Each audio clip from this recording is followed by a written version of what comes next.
नमस्कार मित्रांनो, स्वागत आहे परत एकदा तुमच्या आवडत्या चॅनल हॅलो टीचरमध्ये. मित्रांनो, सर्वांना नवीन वर्षाच्या हार्दिक शुभेच्छा. आणि फार महत्त्वाचा जो व्हिडिओ आहे तो मी घेऊन आलेला आहे.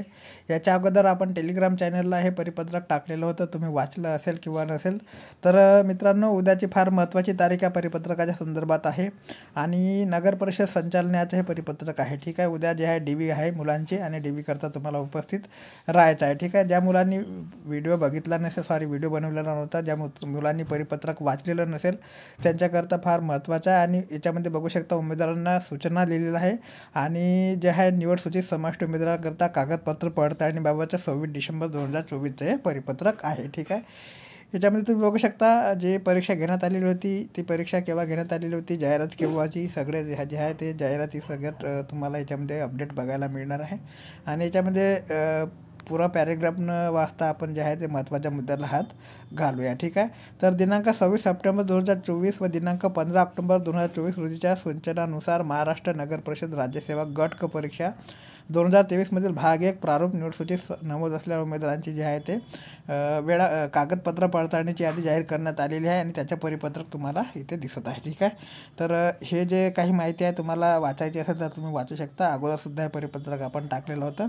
सोबतच WRDच्या संदर्भात सुद्धा काही अपडेट आहे ते सुद्धा आपण पुढच्या व्हिडिओमध्ये बघूया. या व्हिडिओमध्ये फक्त नगर परिषदचं आपण बघणार आहोत. ठीक आहे, तर बघा, ठळक अक्षरामध्ये जे दिलेलं आहे ते वाचण्या अगोदर त्याच्या वरचा पॅरेग्राफ बघा. भाग 2 अतिरिक्त अंतिम निवड सूचीत नामावली समाविष्ट उमेदवारांना दिनांक 23 ऑक्टोबर 2024 ते दिनांक 25 ऑक्टोबर 2024 या कालावधीत सोबत जोडण्यात आलेल्या यादीतील उमेदवार कागदपत्र पडताळणीसाठी गैरहजर किंवा उपस्थित नसल्याने त्यांना दुसरी संधी देण्यात येत असून त्यांनी सोबत जोडण्यात आलेल्या वेळापत्रकानुसार आपणास नेमणूक दिलेल्या तारखेसह वेळेस उपस्थित राहायच्या, म्हणजे दुसरी संधी तुम्हाला देण्यात आलेली आहे. ठीक आहे, जे उमेदवार काही कारणास्तव उपस्थित राहू शकलेले नव्हते DV करता त्यांच्याकरता ही दुसरी संधी आहे. आणि आपणास कागदपत्र पडताळणीत बोलावले याचा अर्थ असा होत नाही की आपली निवड झाली.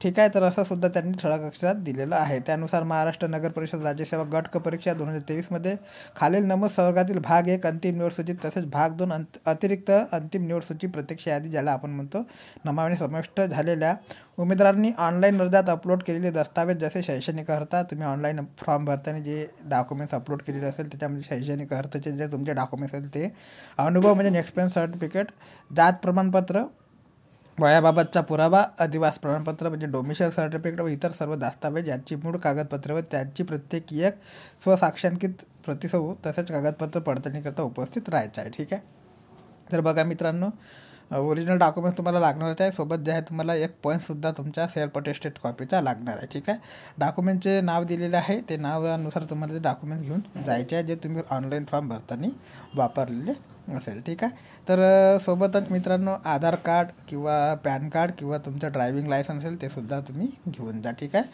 ID प्रूफ करता ते लागत असतं. ठीक आहे, कागदपत्र तपासणी प्रपत्र उमेदवारांनी भरून प्रत्येक पानावर स्वाक्षरी करून स्वतः कागदपत्र पडताळणी करता नगर परिषद प्रशासन संचालनालय 7वा मजला, बेलापूर भवन, CBD बेलापूर, रेल्वे स्टेशनजवळ, पूर्व नवी मुंबई ते जायचं आहे तुम्हाला. ठीक आहे, खालील नमूद वेळी समक्ष उपस्थित राहावे, म्हणजे तुम्हाला स्वतः उपस्थित राहायचं आहे. कोणाच्याही हाताने तुम्हाला डॉक्युमेंट्स किंवा कोणत्याही प्रतिनिधीच्या हाताने तुम्हाला डॉक्युमेंट्स व्हेरीफाय केले जाणार नाही. ठीक आहे, तर याच्यानंतर मित्रांनो उमेदवाराच्या वतीने त्यांच्या प्रतिनिधींना कागदपत्र पडताळणीसाठी उपस्थित राहता येणार नाही, राहिल्यास त्यांचे कागदपत्र पडताळणी करता येणार नाही. ठीक आहे, जे मी सांगितलं ते इथं दिलेलं आहे. ठीक आहे, याच्यानंतर अनुक्रमांक 1 दिलेला आहे, पदाचे नाव दिलेलं आहे, दस्तावेज पडताळणी दिनांक व वेळ दिलेली आहे. 3 कॉलम याच्यामध्ये तुम्हाला दिलेले आहे. ठीक आहे, महाराष्ट्र नगर परिषद अभियांत्रिकी सेवा विद्युत गट क श्रेणी क, याच्यामध्ये तुम्ही बघू शकता मित्रांनो महाराष्ट्र नगर परिषद पाणीपुरवठा जलनिसारण व स्वच्छता अभियांत्रिकी सेवा गट क श्रेणी क, महाराष्ट्र नगर परिषद कर निर्धारण व प्रशासकीय अधिकारी गट क श्रेणी क,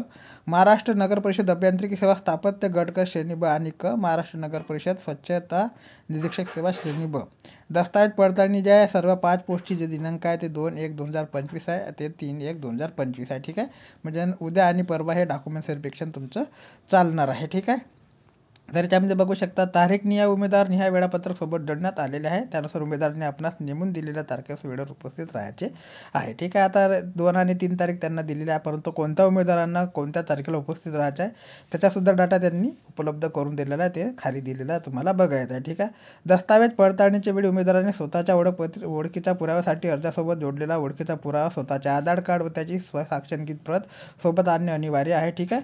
तुम्ही जो पुरावा जोडला असेल तो, किंवा तुमच्याकडे आधार कार्ड समजा काही कारणास्तव नसेल तर तुम्ही ड्रायव्हिंग लायसन आणि जे आहे आपलं पॅन कार्डसुद्धा घेऊन जाऊ शकता. उमेदवाराने आरक्षित जागेकरता अर्ज केला असल्यास त्या पुष्टरता आवश्यक असलेले मूळ प्रमाणपत्र सोबत आणणे आवश्यक राहणार आहे.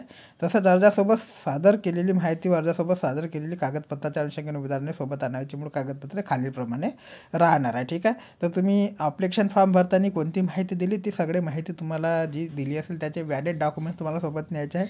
याच्यामध्ये मित्रांनो पहिल्या क्रमांकाचे जे डॉक्युमेंट्स होणार तुमचे SSC प्रमाणपत्र किंवा HSC प्रमाणपत्र. ठीक आहे. 10वी आणि 12वीची मार्कशीट तुम्हाला लागणार आहे ओरिजिनल आणि त्यांची एक झेरॉक्स. ठीक आहे. याच्यानंतर पदास आवश्यक असलेले शैक्षणिक अर्हतेची पूर्तता करत असल्याबाबतचे तसेच आवश्यक अर्हतेपेक्षा जास्त शैक्षणिक अर्थ असेल त्याच्याबाबतचे गुणपत्रिका व प्रमाणपत्र तुम्हाला लागणार आहे. ठीक आहे. म्हणजे जे बेसिक क्वालिफिकेशन असेल त्यांचं डॉक्युमेंट्स लागणार आहे, म्हणजे मार्कशीट म्हणा किंवा डिप्लोमा म्हणा जे काही तुमच्याकडे असेल ते. शिवाय तुमचं जर वरचं एज्युकेशनसुद्धा झालेलं असेल तर प्रमोशन करता कामी पडत असतं, त्याच्यामुळे वरचं एज्युकेशनसुद्धा तुम्हाला घेऊन जायचं झाले असेल तर. ठीक आहे.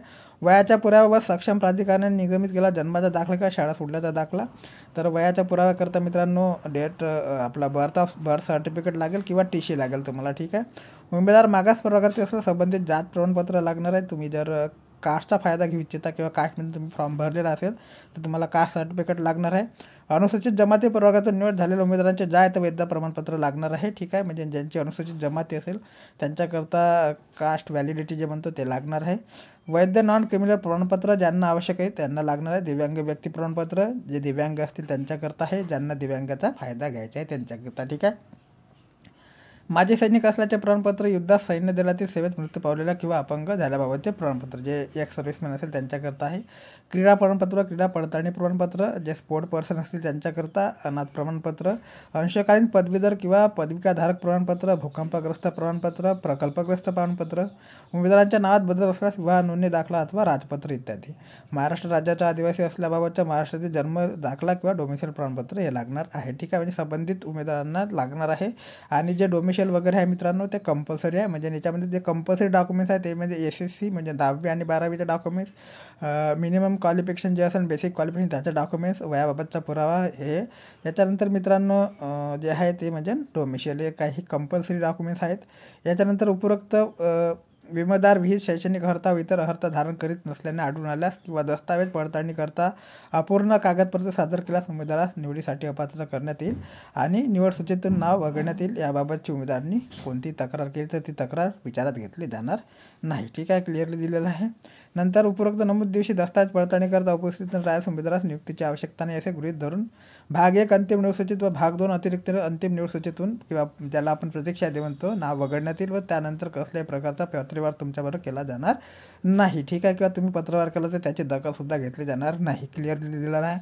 याच्यानंतर महाराष्ट्र नगर परिषद राज्यसेवा गट परीक्षा 2023 करता तयार करण्यात आलेल्या उमेदवारांना सर्वसाधारण सूचना व बुकलेटमधील प्रकरण क्रमांक 6 निकाल प्रक्रिया यातील 6-6-12 भविष्यात कुठल्याही कारणास्तव कोणत्याही वर्गातील वरिष्ठ श्रेणीतील पद रिक्त झाल्यास कनिष्ठ पदावरील उमेदवारास जसे श्रेणी क वरून श्रेणी ब वर, श्रेणी ब वरून श्रेणी अ वर रिक्त होणाऱ्या पदाकरता हक्क सांगता येणार नाही. श्रेणीवाढ करण्याची विनंती कोणत्याही परिस्थितीत मान्य करता येणार नाही. याबाबतचे निवेदन प्राप्त झाल्यास कोणत्याही कार्यवाही न करता परस्पर दप्तर दाखल करण्यात येईल. ठीक आहे. म्हणजे तुम्ही जर अशी विनवणी केली तर तुम्हाला ड्युटीवरून सुद्धा काढले जाऊ शकते. ठीक आहे. संबंधित उमेदवारांनी खोटे व दिशाभूल करणारे कागदपत्र सादर केल्याचे दिसून आल्यास किंवा विविध वर्गाचे ऑनलाईन अर्ज सादर करताना अपलोड केलेले कागदपत्र आणि प्रत्यक्ष कागदपत्र पडताळणीच्या वेळी सादर केली जाणारी कागदपत्र यामध्ये तफावत आढळल्यास संबंधित उमेदवारांना विरुद्ध फौजदारी गुन्हा दाखल केला जाणार आहे. ठीक आहे. दस्तावेज पडताळणी करता उमेदवारांनी स्वखर्चाने उपस्थित राहायचे असून दस्तावेज पडताळणी प्रक्रियेबाबत मान्य आयुक्त तथा संचालक नगर परिषद प्रशासन संचालनालय यांचा निर्णय अंतिम राहील व तो उमेदवारांना बंधनकारक राहणार आहे. ठीक आहे. उमेदवारांच्या कागदपत्र पडताळणीची अंतिम नियुक्ती देण्यासंदर्भात सर्वस्वी अधिकार नगर परिषद प्रशासन संचालनाच्या निवड समितीकडे राखीव राहणार आहे. तरीही तारीख निहाय व उमेदवार निहाय वेळापत्रक सोबत जोडण्यात आलेले आहे. ठीक आहे, तर अशा प्रकारचं मित्रांनो परिपत्रक आहे. फार महत्त्वाचं परिपत्रक आहे आणि याच्यामध्ये तुम्ही बघू शकता पहिला कॉलम अनुक्रमांक, दुसरा रोल नंबर, तिसरं नाव, नंतर लिंग, संवर्ग, श्रेणी आणि दिनांक आणि स्लॉट दिण्यात आलेला आहे. ठीक आहे, याच्यामध्ये 1, 2, 3, 4 जे तुमचं नाव आहे तुम्हाला नाव चेक करायचं आहे. नाव चेक केल्यानंतर तुमचा जो स्लॉट आहे मित्रांनो 2/1/2025 11 ते 1च्या दरम्यानचा स्लॉट आहे या विद्यार्थ्यांचा, जे विद्यार्थी असेल. ठीक आहे, जे कॅन्डिडेट असेल त्यांचा. याच्यानंतरचा जो स्लॉट आहे मित्रांनो तो स्लॉट आहे बघा इथं तुम्हाला बघा 35 नंबरपर्यंतचा जो स्लॉट आहे ना, तो 35 नंबरपर्यंतचा स्लॉट जो आहे तुम्हाला 2/1/2025 11 ते 1च्या दरम्यान उपस्थित राहायचा आहे. आणि नंतरचा जो दुसरा स्लॉट आहे मित्रांनो तो 36 नंबरपासूनचा आहे आणि तुम्हाला जी वेळ दिलेली आहे 2/1/2025 2 ते 4 वाजेपर्यंत तुम्हाला इथे उपस्थित राहायचं आहे. ठीक आहे, याच्यानंतरचा मित्रांनो स्लॉट आहे तो आहे 2/1/2025 2 ते 4 दरम्यान जो आपण बघितलेला आहे तो स्लॉट तुम्हाला इथे दिसत आहे. ठीक आहे, तर अशा प्रकारचा इथे स्लॉट तुम्हाला बघायला मिळणार आहे. तुमचे नाव चेक करून घ्या, स्लॉट चेक करून घ्या, त्याच्या हिशोबाने तुम्ही राहा. ठीक आहे, उपस्थित राहा. याच्यानंतर 3 तारखेचा सुद्धा स्लॉट देण्यात आलेला आहे. ठीक आहे, तर याच्यामध्ये तुमचे नाव तुम्हाला चेक करून घ्यायचे.